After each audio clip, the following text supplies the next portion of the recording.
Ora, bom dia a todos, boa tarde, isto é quase já boa tarde.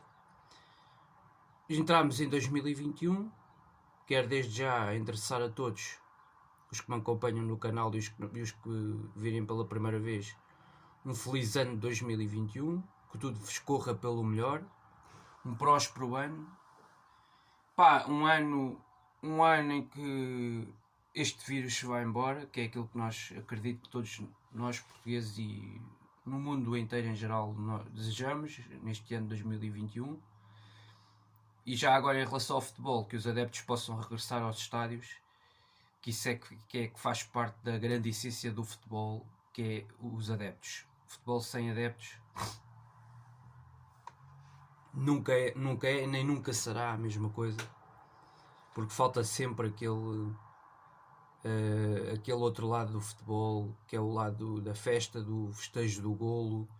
Os jogadores também sentem isso, inclusive nos próprios jogos, no relevado, à flor da relva, sentem quando há 30 ou 40 mil adeptos, ou mesmo que sejam 10 mil na bancada, ou quando não há ninguém, mesmo por poucos que sejam ainda numa fase inicial, pelo menos é importante que já comecem a entrar, aos poucos comecem a regressar adeptos ao estádio. Eu queria, portanto, dedicar um primeiro minuto, 2 minutos, no fundo, a fazer estes meus desejos e os meus votos para 2021. Bem, relativamente ao futebol, temos o regresso do campeonato, a primeira jornada no novo ano de 2021, e o líder do campeonato foi o primeiro a entrar em ação na jornada 12. Tinha um jogo à partida, passa a repetição, extremamente difícil, um dos maiores desafios desta primeira volta do campeonato até ao fim. O outro será no dia 31 de janeiro, no final deste mês que agora começou. Será quando este mês findar, e já agora quando findar também o mercado de transferências, também não deixa de ser muito curioso o timing em que ao mesmo tempo, simultaneamente, o mercado de transferências fecha e há um derby do fim da primeira volta, que marca o fim da primeira volta e que marca já agora também o fim da primeira volta do campeonato. Praticamente fecha a primeira volta do campeonato. Mas até lá ainda há vários jogos muito importantes e decisivos. Há 2 títulos que estarão um título que estará em disputa, o outro que terá mais uma eliminatória ultrapassada, nos casos de Taça da Liga e Taça de Portugal, com jogos importantes também. Mas o Sporting, o foco principal, como já devem ter calculado, este ano é o campeonato, em função da saída forçada muito cedo das competições europeias. E, portanto, o foco, estando virado para esta competição, o Sporting tinha aqui um teste de tremenda importância, de capital importância nesta altura, e não podia falhar.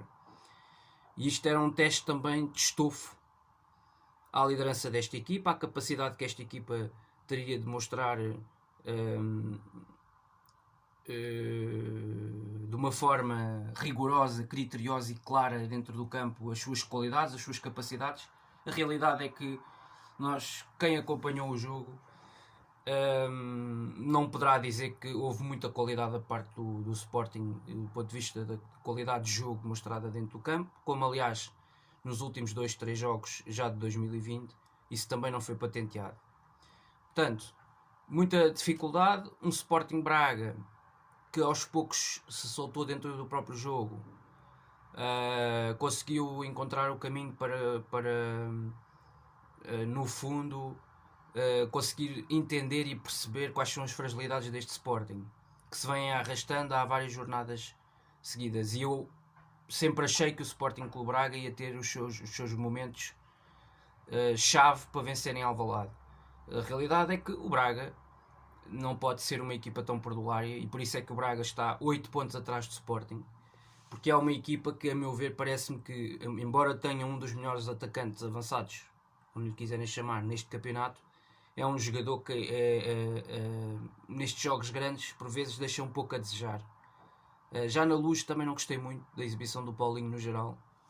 Portanto, acho que é um jogador que tem que aparecer muito mais nos jogos grandes para ser um avançado que para já tenha muito mais mercado, possa vir a ter muito mais valor em termos de mercado efetivo, e depois parece-me que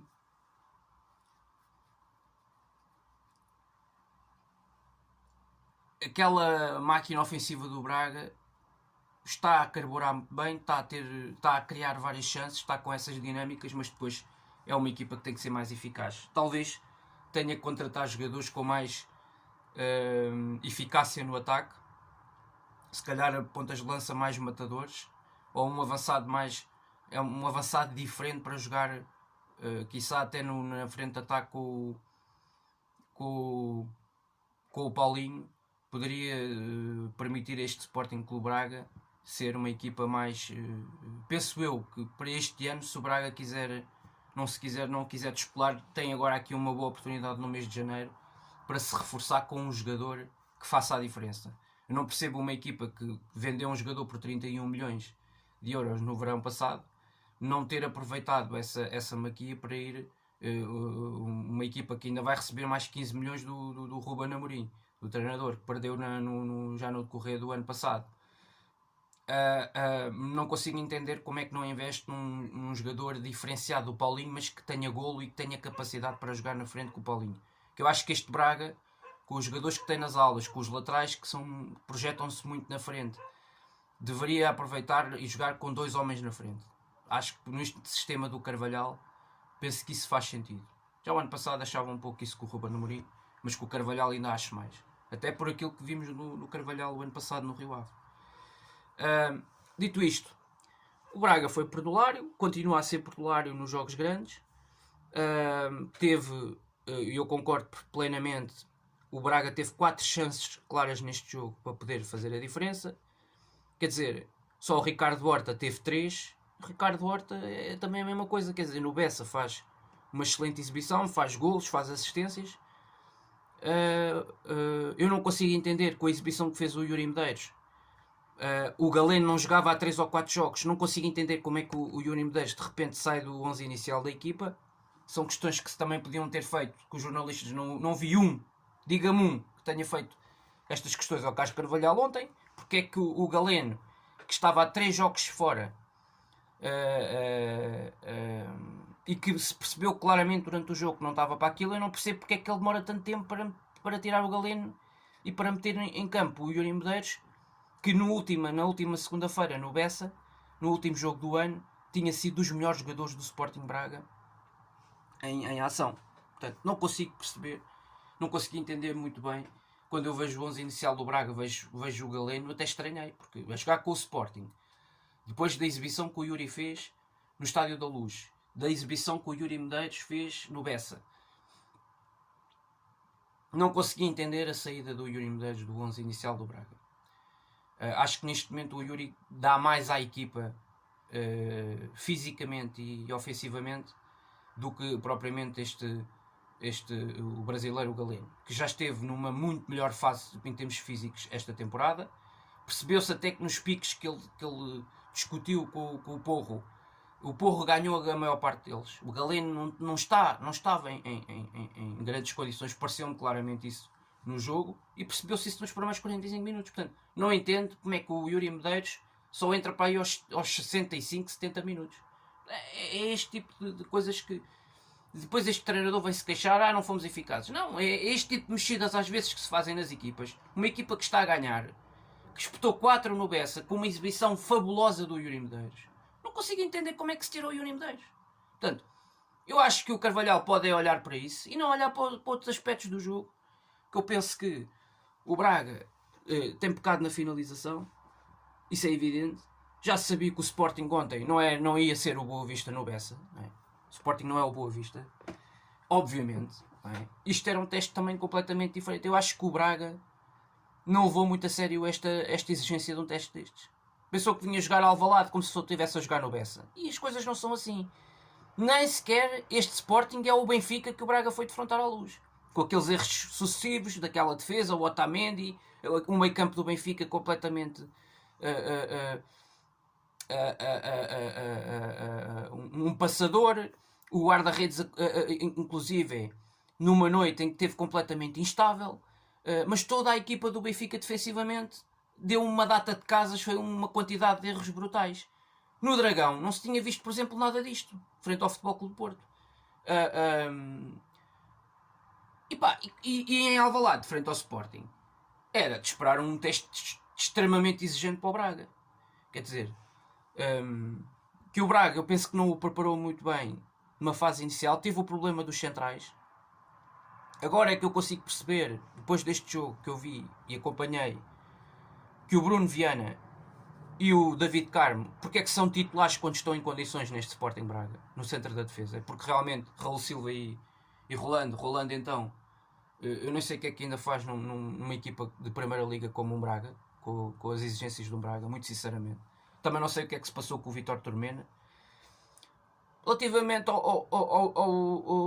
para já dizer já aqui mais duas coisas. Acho que em relação à arbitragem, para já despachar isto, para mim é inconcebível o que é que faz um vídeo-árbitro. Eu já não sei o que é que faz a ferramenta do vídeo-árbitro no futebol. Que tipo de auxílio é que faz às equipas de arbitragem? Sinceramente. Porque, quer dizer, o senhor João Pinheiro, que eu já sei que não é boa res, aliás, basta relembrar a arbitragem do senhor João Pinheiro. É a época passada, numa altura em que o Sporting era líder do campeonato, em Alvalade, foi logo ali naquele começo em que o Benfica perde com o Porto, na Luz. O Sporting nessa jornada vence em Portimão, e depois na jornada seguinte aqui em Alvalade uma arbitragem em casa frente ao Rio Ave, olha, contra o Rio Ave do Carvalhal, precisamente, uma arbitragem escandalosa do João Pinheiro, escandalosa, e isto é sempre a prejudicar os mesmos, é sempre a prejudicar o mesmo, seja como árbitro, seja como VAR. São dois árbitros que me estão aqui marcados, que é o João Pinheiro e é o Sr. Luís Godinho, que esta época é inenarrável. Eu até dou um desconto em relação ao Veríssimo, em lances dentro da área, coisas, né? O do TT, o do Fedal. Agora, o VAR, meus amigos, 2 penaltis claríssimos em qualquer parte do mundo, não é? E depois nós vamos aqui associar aquele penalti que não foi assinalado do Vlaco Dimos no Benfica Portimonense, que podia ter mudado o resultado e o rumo do jogo, mais cedo. Não era um golo aos 91, era aos 76, que podia ter havido a oportunidade para o Portimonense reduzir. E depois ainda tinham um quarto de hora até ao fim para poderem entrar na discussão do resultado. Depois, o primeiro golo do Benfica, irregular, começa como um lance irregular. Depois vamos olhar para o Guimarães Futebol Clube do Porto, o Vitória Futebol Clube do Porto. Aos 30 minutos o Vitória a ganhar por 1-0, o Baró devia ter sido expulso, e depois a gente vai começar aqui a contabilizar. E há uma associação clara. A ideia destes senhores é prejudicar o Sporting de uma forma carregadíssima. Quer dizer, na primeira parte é Alvalade, e o Braga foi melhor na primeira parte, criou 3 situações na cara do Adan. O Adan faz uma intervenção fabulosa, há uma bola que vai no posto do El Musrati, mas é preciso dizer, nos primeiros 15 minutos ou 20 há 2 penaltis, ok, que podiam ter logo mudado aí a face do jogo. 2 penaltis, meus amigos. Como é que num lance de bola parada não se viu uma carga, um empurrão nas costas do Rolando sobre o Fedal? Quando os dois estão a saltar, mas como é que é possível não ver isto? Epá, e depois aos 45 não se vê aquele atropelo no Tiago Tomás do Raul Silva. Como é que o Raul Silva, eu só vos pergunto, como é que o Raul Silva termina este jogo a jogar? Como é que o Raul Silva não é expulso neste jogo ao fim dos 90 minutos? A gente olha para este jogo, olha para trás e dizemos, como é que é possível o Raul Silva não ter sido expulso? Tais foram, bem, na primeira meia hora em que o Sporting foi melhor que o Braga, foi a distribuir porrada, uma data de contactos, uma data de faltas, nunca permitiu ao Tiago Tomás ter progressão no terreno de jogo, o Raul Silva, sempre a dar cacetadas, e incrível, A primeira falta que 2 jogadores de Sporting fazem levam logo amarelo. Com este senhor Veríssimo. Portanto, a meu ver, um critério disciplinar completamente sem noção. Sem sentido. A meu ver. Quer dizer, uma dualidade de critérios que é o costume que se vê nos jogos de Sporting este ano. Pá, a gente, se não tem ganho o jogo, isto era escandaloso. E podíamos não ter ganho o jogo. Votar a arbitragem, não digo mais, não meto mais na carta. Epá, quanto ao jogo em si, o Sporting ganhou 2-0. Não é? Ganhou 2-0. Tem 32 pontos, está na liderança. Não me lembro há mais de 10 ou 15 anos, não me lembro de um arranque destes. São 10 vitórias, 12 jogos, 10 vitórias, 2 empates. Invencíveis. Juntando isto às taças, é um registro absolutamente inacreditável. Nem com Jorge Jesus temos um registro destes, nem por sombras. Com o gênio dos 7 milhões, nem com o gênio tivemos um registro destes. Portanto, as primeiras 14 ou 15 jogos a nível interno, um nível, jogando melhor, jogando pior, porque também com Jesus fazíamos boas exibições e fazíamos exibições paupérrimas, e portanto, mas muitas vezes nos primeiros 14 jogos a nível interno, pelo menos já tinha havido um ou outro que já tínhamos perdido. O Ruben Amorim, estamos ali numa bitola elevadíssima, estamos a colocar a fasquia elevada, já vencemos o quarto classificado Braga em casa, 2-0, fomos vencer a casa do quinto classificado Vitória por 4-0 e empatámos com o terceiro classificado Futebol Clube Porto 2-2. Portanto, reparem que os 3 dos 5 primeiros, neste caso o primeiro é o Sporting, o outro que falta defrontar é o Benfica, que vamos defrontar no final do mês de janeiro em casa. Com 3 dos 4 primeiros, dos 5 primeiros, não perdemos um único jogo na primeira volta. E mais não digo. Jogando pior, jogando melhor, quer dizer, o Sporting já foi claramente com larga distância a melhor equipa a jogar em Portugal neste início de campeonato. O Benfica teve a sua fase inicial também. Portanto, isto vai revezando, não é? Vai alternando. Se calhar nesta altura o Porto também já foi ali a equipa que se calhar apresentou o melhor futebol logo ali no início do campeonato. Se calhar neste momento é o Braga que apresenta o melhor futebol, concordo. Braga é aquela equipa que está a demonstrar melhor o seu futebol no jogo jogado. Só que o jogo jogado não dá vitórias. O jogo jogado só por si, o que dá vitórias é a eficácia e a bolas dentro da baliza. E ontem claramente, quer dizer, o Sporting teve grandes oportunidades, não. Bola. Foi um dos primeiros jogos desta época que eu vi o Sporting sem conseguir criar grandes chances. Eu acho que isto é um problema que o Ruben Amorim vai ter que resolver. Eu ando aqui a dizer isto há 3 semanas. Já tinha deixado aqui o meu desabafo a seguir aos jogos com o Farense e com o Bessade, que era preciso resolver alguma coisa. O que é que o Ruben Amorim resolveu? Nada. Zero. Continua sem resolver nada. Zero. Eu continuo sem perceber como é que esta equipa faz meia hora como faz na primeira parte. Que permite ao Sporting Braga perceber exatamente tudo e depois este treinador vem no final do jogo. Ao intervalo podia ter levado 2 ou 3 secos. Mais uma vez, os adversários fazem pressão sobre a linha defensiva e o Sporting não consegue jogar. Empurram o Sporting lá para trás de tal forma, pressionam com 3-4 e nós continuamos a jogar cá atrás. Eu continuo a ver, eu não sei onde é que anda o Pote, não sei onde é que o Pote anda com a cabeça, mas o Pote tem que se focar no campeonato, tem que se focar nos jogos, ok? Mais uma vez eu não consigo entender, desculpem lá, não consigo perceber isto, não é? Os jogadores de futebol são pagos a peso de ouro, nos clubes grandes então é por demais evidente. Tem que se dedicar, tem que se focar no jogo, não é? Eu vejo o Nuno Santos há 3 ou 4 jogos que está completamente fora dela. Portanto, os 2 jogadores que jogam no trio da frente de ataque têm que ser muito mais ativos. Têm que vir fazer coberturas muito mais aos médios, têm que vir ajudar.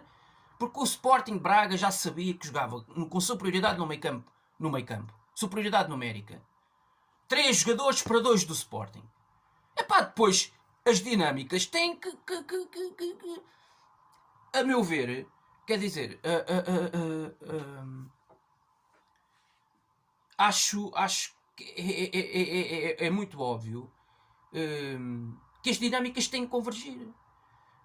Os jogadores têm que ser compactos. Numa fase em que a equipa está a sofrer mais, têm que ser mais compactos. Têm que se entregar mais ao jogo. Tem que haver mais determinação, mais raça, mais disputa. Eu vejo o Pote muito fora dela. Desligar-se dos lances, a não ir com aquela raça que eu vi o Pote fazer nos primeiros jogos do campeonato. E que eu não estou a ver o Pote a fazer.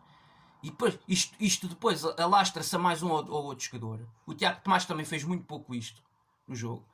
Epá, e o avançado, se não faz golos, pelo menos que demonstre essa capacidade para vir ajudar coletivamente na defesa. Não é? Porque isto tem que ser tudo uma equipa que começa a defender a partir do ponta de lança, do avançado. É a partir do avançado que se começa a defender. Nos momentos em que estás a sofrer, nos momentos em que não tens bola. Portanto, quer dizer, eu continuo a ver imensas dificuldades do Sporting nestes aspectos. Ok? O Sporting teve sorte. Ponto final, parágrafo. Mas já andamos a ter sorte há muitas jornadas. Isto é preciso fazer alguma coisa. Está lá o treinador. Não me interessa que experiência é que tem o treinador ou se tem experiência ou não tem experiência. Não me interessa. É treinador, é pago pelo Sporting, é pago a peso de ouro, tal como são os jogadores. E portanto é pago para fazer a diferença. Para fazer ali coisas que ele precisa de fazer para alterar algumas dinâmicas de jogo da equipa. Porque há aqui alguma coisa que os adversários já conseguiram perceber como é que podem ferir este Sporting, como é que podem encurtar o espaço ao Sporting, para o Sporting ter progressão nos elos de ligação entre a defesa e o ataque, e passando pelo meio campo. E o meio campo está muito fora dela. Não gostei nada do Palhinha ontem. Nada, zero. Nada. Acho que o Palhinha está com muito pouca agressividade e intensidade, coisa que eu já vi noutros jogos. Está com medo de ver o amarelo. Ele não pode ver o amarelo antes do jogo com o Benfica. Ok? Ele não pode ver o amarelo no Bessa. Tem que ver já o amarelo para a semana na Madeira. Não interessa. Agora, tem que ser agressivo em campo e tem que ter mais intensidade de jogo. Porque o Palhinha é muito importante. Ora, jogas no meio campo a 2 e tens um dos médios que não rende. Isto depois é uma grande dificuldade. E a equipa vai se ressentir disso. E portanto, isto é o que de facto faz as pessoas duvidarem desta equipa. Que é alguns jogadores que claudicarem completamente. É o Pote há 2 ou 3 jogos. É o Palhinha que agora de repente também não joga.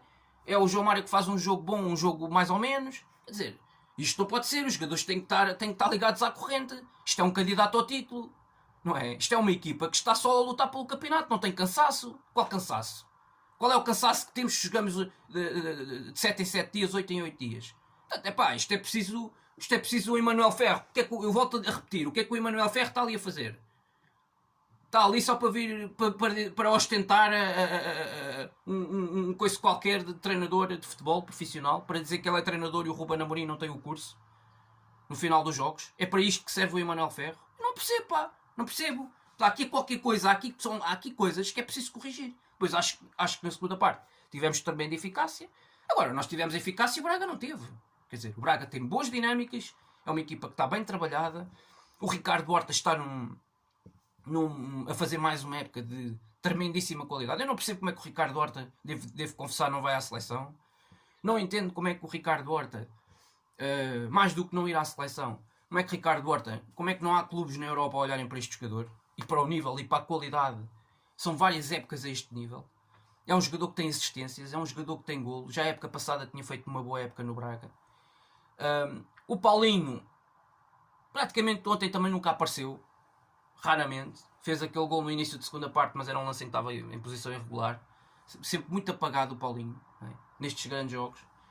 Eu já tinha frisado isto no jogo na Luz com o Benfica Braga. Também muito apagado o Paulinho. O Paulinho nestes jogos tem que aparecer, senão não anda aqui a fazer nada, né? Paulinho que se não aparece nestes jogos. Um jogo bom ofensivamente dos Gai no corredor direito. Aliás, na segunda parte é o Gai que faz, se não me engano, juntamente com o Fran Sérgio, a melhor jogada do jogo, que culmina naquele pontapé dentro da área, no interior da área do Ricardo Horta, para uma das defesas deste campeonato do Adam. Faz ontem 2 tiradas absolutamente soberbas o guarda-redes espanhol. Para mim está a ser o melhor guarda-redes da liga.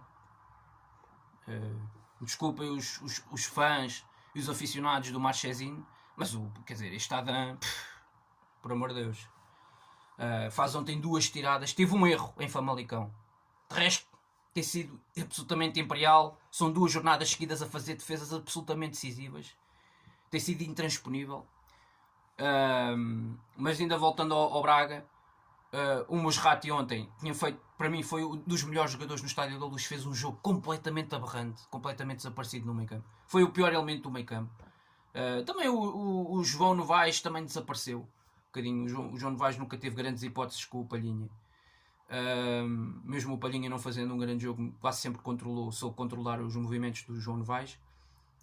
Agora o Fran Sérgio, quer o Ricardo Horta, são claramente 2 elementos diferenciadores no meio campo do Braga, sobretudo no corredor central. Depois nas alas desequilibram pela direita o Gaio, que é um lateral que sobe muito, mas muitas vezes expõe a equipa defensivamente. E os 2 lances de golos do Sporting na segunda parte são do lado no corredor do Gaio, não é?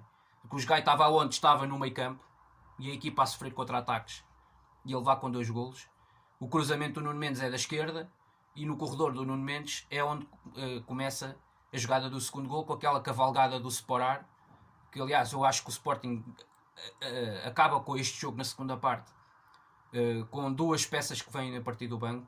Já tinha recuperado o resultado no jogo contra o Porto, no clássico da 4ª jornada, com 2 jogadores a saírem do banco, na altura o Vieto e o Sporar, e tiveram os 2 ligados ao gol do 2-2 com o Futebol Clube Porto em Alvalade, e volta a sair do banco o Marfim para o Sporting. Portanto, com as entradas do Mateus Nunes, claramente foi o terceiro tampão no meio campo, fechou, e a equipa do Braga nos últimos 15-20 minutos nunca mais incomodou o Sporting, na realidade. Ainda houve lá uma jogada do Yuri, que ainda fez agitar um bocadinho as águas, mas aí o Coates esteve muito bem na sua missão defensiva. A meu ver, na última meia hora da primeira parte, a defesa do Sporting esteve desastrosa, abanou por todos os lados. Penso que o Nuno Mendes fez um jogo muito melhor ontem do que tinha feito nas últimas 2 ou 3 partidas, que acho que esteve um pouco abaixo do seu normal, inclusive aqueles picos de velocidade que ele fazia no início da época já não faz, desde que teve aquela lesão quando veio das seleções. Mas ontem teve um bocadinho melhor, a acompanhar inclusive os 2 jogadores naquele corredor direito do Sporting Braga, mas depois foi pólvora seca, porque o Braga quase sempre conseguiu criar as situações de maior perigo a partir desse corredor. Porque do lado contrário o Galeno teve muito apagado e o Sequeira raramente se projetou ofensivamente no corredor esquerdo. A primeira vez que conseguiu fazer isso, no início de segunda parte, quase que ia fazendo uma assistência para a cabeça do Paulinho. Dito isto, as piores exibições do lado do Braga individualmente, que eu vou aqui e digo logo de forma clara, a meu ver, eu olho e digo claramente Raul Silva e Rolando. Quer dizer, o Rolando claramente se percebe que não é central titular nesta equipa do Braga. Até o Turmena tem mais condições para ser titular que o Rolando. Rolando comete muitos erros. Estes 2 centrais estiveram muito mal em termos posicionais. Em lances dentro da área tomaram sempre decisões erradas. Aquele penalti que é penalti do Raul Silva sobre o TT em cima do intervalo é um lance completamente estúpido do defesa do Braga, do brasileiro, que se passou completamente da cabeça, quer dizer, bloqueou completamente e tocou de uma forma declarada nas pernas do Tiago Tomás. Não tinha nada que fazer aquilo. Era um penalti estúpido, mas era um lance de VAR e de pontapé de penalti claro. Quer dizer, não há dúvidas, é um pontapé de penalti claro. Eu ouvi muitos ontem na televisão interpretação, mas qual interpretação? Aquilo é pontapé de penalti claro, ou é penalti ou não é penalti. Acabou, mas agora andamos na moda da interpretação. Desde o jogo com o Sporting com o Porto, aquele lance do Zaidu com o Pote, agora tudo é lances de interpretação. Qual é a interpretação? Aquilo é um toque de um central que bloqueia completamente daquele cérebro e dá 2 toques nas pernas do TT dentro da área. O Porro ia cruzar para a zona onde ia aparecer supostamente o TT e o TT foi rastreado à falta de penalti. Não percebem como é que há um VAR, há um vídeo árbitro e não se assinala o penalti. Enfim, isto em cima do intervalo podia ter mudado aí logo o rumo do jogo. Um golo aí em cima do intervalo, não é? Mais uma vez, como aliás tinha visto no Sporting com o Porto. Enfim, mas isto continuamos sempre nesta lenga-lenga, nesta história das arbitragens. Isto vai ser, já vi que vamos ter estes filmes até ao fim da época. Depois da segunda parte, as entradas muito importantes. O gol do Pote, finalmente regressa aos golos do Pote, numa exibição apagadíssima, completamente, tanto que depois do golo acaba por ser substituído.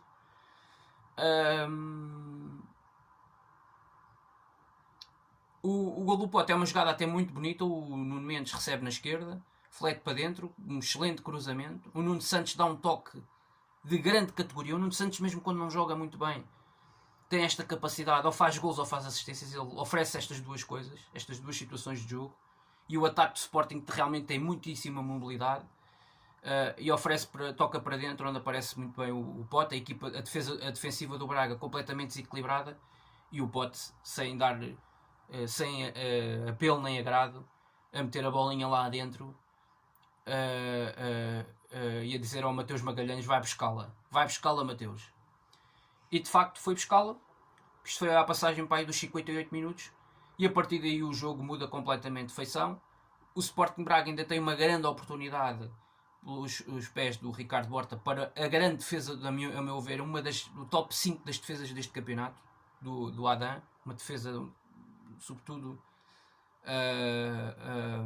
a promover a elasticidade, a grande elasticidade deste. Ainda tem este guarda-redes espanhol e os reflexos tremendos num lance de capital importância. O Braga se empata ali o jogo muito cedo ainda na partida. O jogo podia ter tido claramente outra história, e foi muito decisivo, quer no fim da primeira parte, quer a meio da segunda, para aguentar o 0-0 e o 1-0 no início da segunda parte. Acho que o quinteto defensivo estabilizou muito na segunda parte, do ponto de vista dos equilíbrios defensivos da equipa relativamente ao Sporting. Acho que apareceu um João Mário mais fibroso, mais lúcido, com mais capacidade de aguentar os duelos, inclusive físicos, no segundo tempo. Parece-me a mim um João Mário mais disponível na ajuda ao setor defensivo e intermédio. E o Sporting, e a meu ver, aquela que foi a grande figura deste jogo foi o Pedro Porro, o lateral direito espanhol. Grande qualidade. O Sporting, eu já disse aqui, no final da época tem que garantir imediatamente a contratação, a aquisição deste jogador. É um jogador que faz completamente a diferença. Tem uma intensidade, tem uma classe com bola, uma capacidade técnica para desequilibrar. Ele tem uma capacidade de vir ajudar os colegas no corredor direito defensivo, fazer o vai e vem constantemente, com uma intensidade e uma dinâmica incríveis. Grandíssima exibição, sem sombra de dúvida. E para mim foi o melhor em campo. Ele faz um corte aos 80 e tal minutos e festeja de punho cerrado. É uma demonstração do que é um jogador com fibra e um jogador com raça, não é? Aquilo que se quer numa equipa grande. Muitas vezes também é jogadores destes que tenham esta capacidade, em jogos difíceis, de grandes desafios, conseguirem cerrar os dentes. E João Porro tinha feito, por exemplo, uma partida muito boa frente ao Porto, se estiverem recordados, no clássico da quarta jornada. É um lateral muito fiável, e que dá muitas garantias. É mais um lateral espanhol que temos em Portugal, que prova a sua qualidade, aliás, como o Grimaldo já provou no Benfica noutros anos, quando chegou aqui a Portugal. Os laterais espanhóis realmente têm qualquer coisa diferente, têm esta capacidade, têm esta qualidade técnica que os caracteriza, e este é mais um, tem muitíssima qualidade. Agora é que eu percebo porque é que o City foi dar 12 milhões por este lateral. Se calhar em agosto não percebia, mas agora percebo. Agora claramente percebo, porque isto é preciso vê-los a jogar, não é? Para aferirmos aquilo que também é o valor deles. E depois houve duas entradas muito importantes, eu já referi aqui.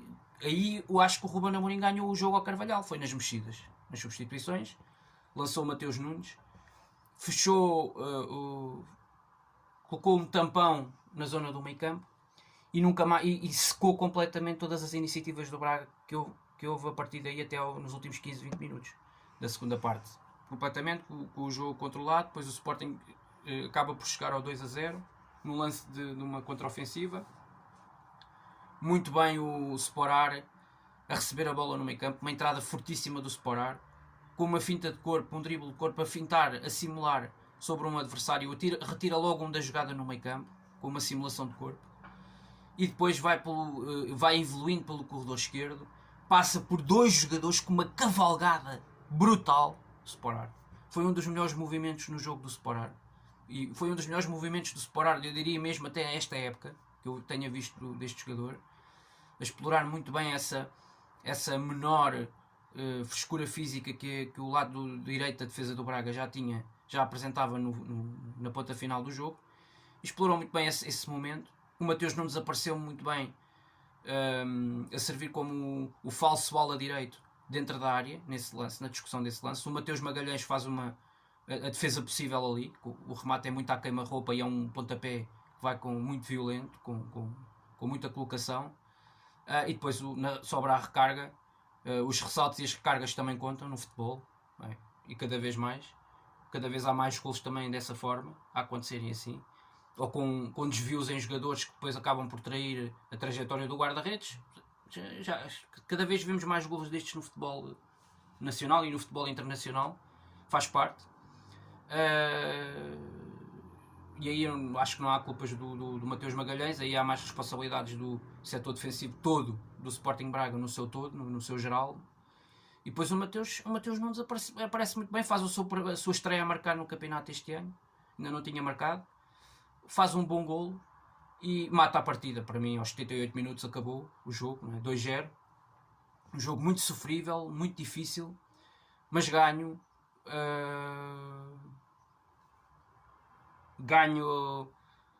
podemos dizer, na raça, ganho na crença, no querer,